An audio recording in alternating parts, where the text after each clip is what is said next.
Magandang araw mga kaibigan. Ako mga kaibigan, mainit itong pag-uusapan natin. Galamay ng 18 ex-Marines, binunyag na. Delikado pa nga sa kamay ng mga Duterte.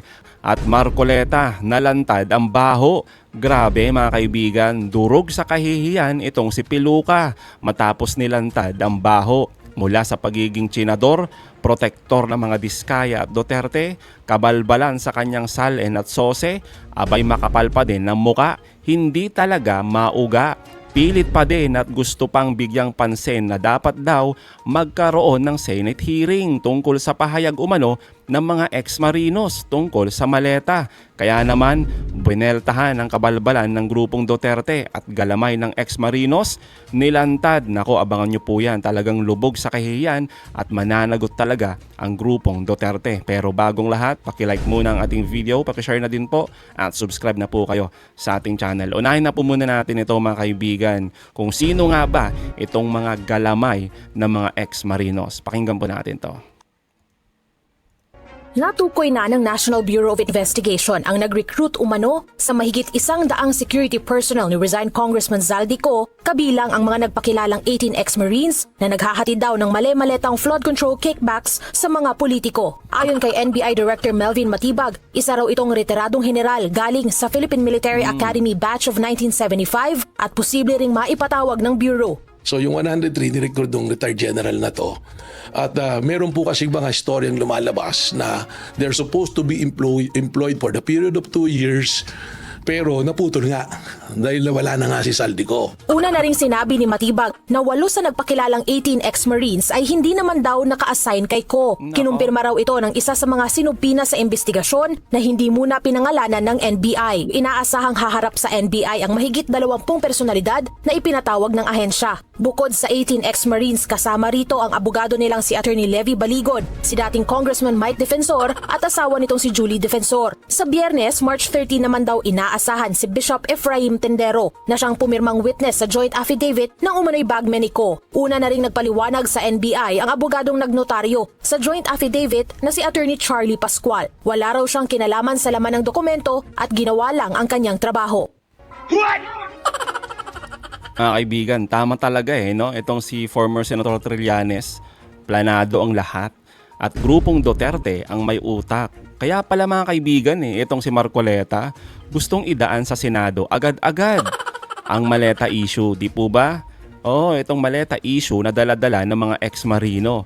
At kung na-question pa talaga, itong si Senator Lacson mga kaibigan, eto, tingnan natin to. Ayan. Ayon po kay Marcoleta, ano daw ang ginagawa ng komite ni Senator Lacson? Sa halip daw kasi na iharap sa taong bayan, abay agad-agad daw pinagdudahan ang kredibilidad ng mga DDS ex-marinos. Kaya nga anong sabi mga kaibigan ni Senator Lacson, bakit niya sasayangin ang oras at pera ng taong bayan sa questionableng DDS ex-marinos? Dala-dala na naman ni Marcoleta yan mga kaibigan, di ba? Hindi na talaga nadala kapal talaga ng mukha. Tama naman po, di ba mga kaibigan?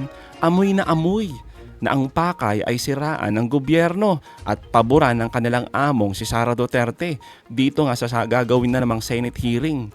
Tapos ang bida dyan, itong mga ex-marinos, ang galing, di ba mga kaibigan? Kaya naman, heto, ang matinding buwelta ni Attorney Dino at Senator Ping Lacson sa kabalbalan ng grupong Duterte, lalong-lalo na itong si Marcoleta.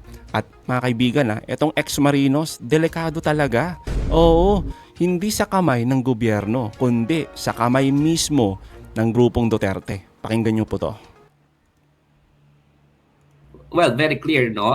Lalong na naging incredible. Incredible na nga yung kwento ng 805 billion na dinadala sa maleta. Kahit na truck, trailer truck, hindi kaya yan. Ilang armored cars, hindi kaya yan. Pero maleta lang, no? 805 billion, di ba? Ang figure nga, di ba? Sabi nila, kung kahit na 24/7 yung 18 Marines na nagsasalansan ng pera, pabalik-balik, 500 million a day working 24 hours, hindi pa sila tapos. Hanggang ngayon, hanggang 2028, actually, hindi pa sila tapos. No? Having said that, kami na yung kalaban niya ha. Alam na namin itong modus na ito at alam na namin kung paano ito labanan. Kumbaga sa Harry Potter Linggo, alam na namin ang defense against the dark arts dito at alam na namin. Kung dati, nagulat ninyo yung sambayan ng Pilipino sa ganyan ninyong script, no? Ngayon hindi na, di ba? Fool me once, shame on you. Fool me twice, shame on you. Sama ko na dyan si Greco Belhica, kasama na rin si yung bang napaka-DDS vlogger na tuwan-tuwa pa hinahamon para makasuhan, no? Si Sir Jack Argota. Kasi akala niya, kasi kumikita yun, di ba, pagka nagkakaroon ng engagement. Yes. Yan ang naman nahanap buhay, di ba? So yan ang may nahanap buhay niya, dyan siya sumikat, no? So gusto niya, madedemanda siya. Ibibigay namin sa kanya yun, no? Kasama si Greco Belhica. Actually, hindi lang yun yung post niya. Way before pa, marami na siya mga posts, no? So kinoperate natin yan. Kahit si Mike Defensor, no? May post man siya o wala, the fact of the matter is siya nag-publish nung noong press conference na yun. Actually, ang nireklamo namin ng cyber libel as of the moment yung si Attorney Balicod tsaka yung 18 Marines, no? Pero kung mapapansin mo, final namin yung sa NBI kasi kailangan rin namin makuha kung sino yung mga nag-posts. Di ba? And kailangan makuha yung ang may capability makakuha ng mga IP address niyan, ang mga needed evidence to get a reasonable certainty of conviction, yung NBI. No? Kaya doon kami nag-file, hindi muna sa prosecutor's office. Ang daming ini-involve dahilan sa, pati yung ICC sinisiraan, dahilan sa, ito yung related sa pinakamalaki skandalo right now, no? Yung bang nagsuso ng disinformation instead of us getting closer to the truth nagsuso ng disinformation para ma-discourage yung mga investigation. That's why it is of national interest. Tama lang yan, di ba mga kaibigan, nakasuhan itong mga ex-Marines. Kasama dyan si Attorney Baligod sa kanilang mga paninira. Hindi lamang sa ating Pangulo, kundi kina Congresswoman Laila De Lima, Father Plaby, Kong Luistro at iba pa. Lalo na ito mga kaibigan, itong pambabastos ni Jack Argota. Naghamon pa mga kaibigan, nakasuhan daw siya. Ang galing no? Kasuhan daw siya nila Congresswoman De Lima at ni Father Flaby para daw mamura niya ng personal. What? Talaga ba? Ang yabang no mga kaibigan. Kaya naman, heto ang payo sa inyo ni Attorney Dino De Leon. Kayong mga alipores ni Duterte. Lalong-lalo na sa mga 18 ex-Marines na nagpapagamit sa mga Duterte. Pakinggan niyo po ito. Yes, kakasuhan namin itong mga ito. No? Yung 18 Marines, actually, gusto ko rin sabihin na napanood na namin to ha. And if I have a message to the 18 Marines, ito po yung mangyayari sa inyo. No? Pagkatapos yung makasuhan at pagkatapos kayong pag-testifyin, tatakot-takutin yung mga pamilya ninyo, pati yung buhay ninyo mga nganib. No? Nakita na namin to, di ba? Kasi ang tawag po sa inyo, pag kasi nagpagamit kayo at nagamit na kayo, ang magiging tawag po sa inyo, loose ends. Kailangan kayo itali. Kasi nagamit na kayo, baka sabihin nyo pa yung katotohanan Kaya nga po kung mapapansin niyo, napanood ko na ito dati, yung mga witnesses dati, after do that, ang greatest protection nila is mag-recant. Bakit? Kasi nanganganib na yung buhay nila At sinasabi nila na nanganganib na sila at hindi lang buhay nila, buhay po ng pamilya nila, mga mahal nila sa buhay. Yan ang sinabi ni Ragos, yan ang sinabi ni Kerwin Espinosa, yan ang sinabi ni Ronnie Dayan, yan ang sinabi ng mga marami pa na mga witnesses na nag-recant, no? Eventually, they are loose ends. So, if I have a message to the 18 Marines, if I were you, magsabi na po kayo ng totoo. Dahil po, yun po yung biggest protection ninyo. Kahit po magsinungaling kayo sa witness stand at ituloy nyo po yung pagsisinungaling ninyo, tatargetin rin po kayo afterwards ng mga Duterte to tie the loose ends. So damn if you do, damn if you don't, no? Pero right now, hanggang palalim kayo ng palalim dyan, palaki na palaki ang insentibo nilang patahimikin kayo after kayo magamit. Ang kapangyarihan kasi pendulum, di ba? Kailangan nila, nasa kapangyarihan sila ngayon. Di ba? Biglang, hindi mo alam kung paano magbagong ihip ng hangin. Kaya ang advice ko dito sa mga ito, no, huwag nyo akalain, no, kayo masyadong umasa na doon sa isang taong yan na akala ninyo kaya kayong iligtas, pero sa totoo lang ang track record nila, iiwanan kayo ng mga yan. Tapos itataya nyo lahat, pati dangal ninyo, pati yung possibility na makulong kayo, for what? No? For what? Pati kaluluwa ninyo, sinasanla ninyo, for what? Yung mga yan, wala naman loyalty sa inyo yung mga yan. Nakita na namin ito, no? They left all the those people that they used, and in fact, they were the ones who were targeting them and their families afterwards. What? Alam nyo mga kaibigan, ang kawawa rito, taong bayan tulad ng mga ex-Marines mga kaibigan na nagagamit sa dumi ng politika. Di po ba? Ito ang matindi. Kapag ang ex-Marines mga kaibigan ay hindi nakapagbigay pa ng mga konkretong ebidensya, lalong-lalo na dito nga sa mga aligasyon nila, di ba? Wala silang maipakita na bank trails o mga dokumento. Malamang mga kaibigan, sila ang unang sasampulan ng batas. Ito yung sinasabi ni Attorney Dino. Tulad ngayon, itong 18 ex-Marines na ito, nahaharap sila sa sabpina, no? Mga kasong libel, cyber libel, na gaya ng isinampa ni Congresswoman Laila De Lima kasama si Attorney Dino.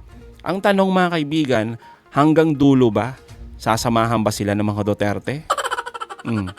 Ang tingin nga po ng marami, itong mga witness na to, 18 ex-Marines, sinasabi na pain lang, di ba? Pain lang sila para sa malaking laro ng destab. Kaya nga binire ni Senator Lacson itong si Marcoleta. O bakit niya papayagan o pagbibigyan ang hiling ni Marcoleta na magkaroon ng Senate hearing tungkol sa mga ex-Marines, tungkol sa pekeng maleta na yan? Kung malinaw naman na ang pakay ay isang destab at pagpapatalsik sa ating Pangulo para makaupo na ang kanilang amo. Pakinggan po natin to. Kasi sabi ko nga, sundan natin ebidensya. But when I heard the 805 billion, doon ako nagkaroon ng na-deliver, no? Siyempre, I did my math. Kasi kung mag-iimbestiga ka, tingnan mo rin yung reliability. No? Kasi even in my previous life, pag meron dumating na information, dalawa kagad yung tinitingnan ko. Yung credibility ng source or sources at saka yung credibility ng information itself. Kaya nga meron tayong mga A1 information, F6 information, yung lowest, because of those two classifications, yung source at saka information. And kita naman natin when I delivered my privilege speech last week, imposible. Sabi 1,600 deliveries, 10,416 to 15,000 maletas. Naging generous na nga ako, naging conservative na nga ako na lahat ng large na lang na maleta at lahat ng maleta nylon sided or yung pinakamagaang na. Pero still, napaka-improbable, napaka-impossible na ma-accomplish yung deliveries nung ganong karaming pera. And, I have it on a good source na yung withdrawals during the period in question, sabihin natin 2022 hanggang 2025, ang biggest single withdrawal, 20 billion lang eh. Yung cumulative na over the same period, parang random ito, hindi ito yung bigla-bigla, sama-sama ng lahat. Ibig sabihin, involving 114 million Filipinos. Sa mga 111 billion. So saan manggagaling yung 805 billion? Wala naman siguradong check yun kasi maleta ang pinaglalagyan. So doon pala makikita mo yung incredibility, di ba, ng kanilang information. So ba't natin papatulan yun? Correct. Not to mention na mukhang papunta sa destabilization. Napansin natin, bakit on the eve of the 40th anniversary of EDSA 1? Correct. Tapos at the time na merong confirmation of charges sa ICC. Ito yung mga factors na dapat kinoconsider natin kung credible ba yung kanilang binibigay ng mga information. So, yun. So, kung kayo nasa lugar ko, tatawag pa rin kayo ng hearing. Alam nyo yung motibo. Gusto nyo ba magkagulo yung bansa? I'm not for BBM, but I'm for a peaceful country na dapat in-enjoy natin. Hindi yung destabilize, magulo, at maaaring pati yung armed forces makihalo. Gusto nyo ba maulit yung ganong situation? Of course not. Sabi ko, you hit me, I'll hit you back. Enough is enough kasi sobra na eh. Namimihasa na, ibig sabihin. Wala naman basihan. Lalo siya nalulubag. Every time he shoots himself in the foot, naghahanap siya na masisisi eh. Ako yung paborito niyang sinisisi eh. For all his miseries. Sasabihin mong i-give up yung KIG, tapos sabihin mo, in-splice ko. Di ba mga kaibigan? Halatang halata naman kasi. Wala nang kwenta yung maleta issue na yan. Di ba yung 18 ex-Marine? Pinagpipilitan pa talaga ni Marcoleta. Oo. Di ba? Durug na durug mga kaibigan. Sa kahihiyan eh. Itong si Marcoleta. Pero, ika nga natin, mukhang hindi na uga. Sa kapal na mukha. Siyempre mga kaibigan, hindi birong tawaging tsinador, di ba? O kaya naman, protector ng isang kontraktor. Depender ng mga Duterte at sa mga kaalyado nilang negosyante. Pero mga kaibigan, kay Marcoleta, sige pa din. 'Di ba mga kaibigan, ang dating kasi tila hindi interes ng publiko ang binabantayan niya, kundi interes ng amo o kaya naman yung donors niya. Paano mo naman kasi pagkakatiwalaan ng isang senador na nag-iimbestiga ng korupsyon sa iba kung siya mismo ay may butas mga kaibigan sa sarili niyang deklarasyon sa SALN at SOSE? 'Di ba? Napaka-hipokrito. 'Di ba? Halatang mga kaibigan hilaw na nga yung itong 18 na ex-marinos na to at walang matibay na ebidensya. O, 'di ba? Ang kwento tungkol sa maleta. Siguro nga merong mga i-deliver mga kaibigan, pero hindi naman ganun. Grabe naman yung ka-exage yung kwento tapos paniniwalaan pa talaga nitong si Marcoleta. Iba mga kaibigan. Iba. Basta pabor sa kanilang amo, sige lang kahit hindi na wala na sa katotohanan. Sige pa din, ipagpipilitan pa din. Sabi nga natin basta pabor sa kanilang amo, sige. O ginagawa nilang tanga at bobo ang Pilipino.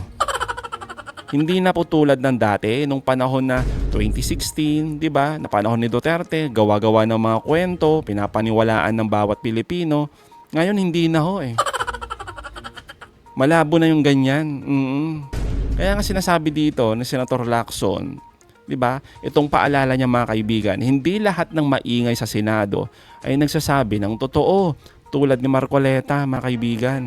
Nakakasuka 'di ba mga kaibigan? Totoo naman talaga, nakakasuka yung takbo ng politika diyan sa Senado, lalong-lalo na itong mga DDS senators. Sa totoo lang mga kaibigan, kapag nakikita natin kasi itong mga binoto natin na sana sila yung maging check and balance ng gobyerno, tagabantay ng pondo ng bayan, 'di ba? Gumawa ng batas para sa interes ng taong bayan. Abay hindi ho Nakikita natin ngayon, nagmimistula silang personal bodyguards ng iisang pamilya. Di po ba? Kitang-kita 'di ba? Amoy na amoy. Oo, binoto natin sila para bantayan sana ang bawat sentimo ng pera ng bayan. Pero hindi mga kaibigan, mismong accountability na hinahanap natin dito kay Sara Duterte, abay ibinabaon, nililibing, di po ba? Ayaw nilang pag-usapan. Daming mga pasikot-sikot, inililihis. Diba? At sana lang, laging tandaan ng mga politikong ito na ang kapangyarihan nila ay galing sa taong bayan. At ang sahod nila ay galing sa tax ng taong bayan. Hindi sa iisang pamilya. Hindi sa amo nila. Diba? Huwag makapal ang mukha nila. Di po ba?